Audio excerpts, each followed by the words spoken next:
Good morning, and welcome to episode 20 of Getting Rich. I'm your host, Rich Checkan, president of Asset Strategies International, and today is Wednesday, March 31st, 2021. Today we close out the first quarter of 2021, and to be honest, this has not been the most stellar of quarters for gold and silver. Gold's down about 11% thus far this year. Silver's down about 8.5%. Most people attribute the weakness in gold and silver of late, especially earlier this week, to the rising strength in the U.S. dollar. The dollar's come from about 89 on the U.S. index to about 93.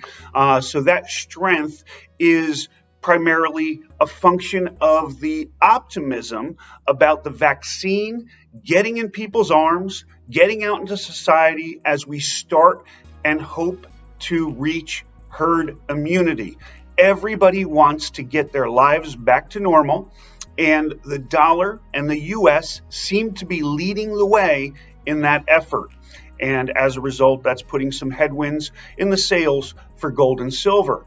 Now, I do expect that this weakness can continue. I don't see the strength at key technical levels for gold to resume its upward climb immediately. I think this can bleed into the second quarter and maybe slightly into the third. But by the end of the year, I fully expect the U.S. dollar's weakening trend to continue and gold and silver to resume their bull market trend. Today's prices for precious metals are gold's at $16.8970 per ounce, silver's at $24.18, platinum's at $11.83, and palladium's at $26.88. So we've got lower prices from the beginning of the year. We're still in the early stages of a bull market. We've got the dollar showing a pulse and flexing its muscles temporarily. And to me, that means that we have a bull market opportunity to buy gold and silver very well. This is to be embraced, not to be feared. You've heard me say that before.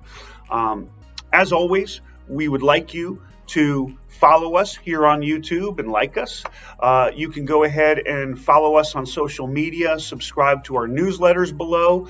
We want to hear from you. You can put in your questions and comments about this weekly show down below as well. And please don't ever forget that getting rich always starts with keeping what's yours.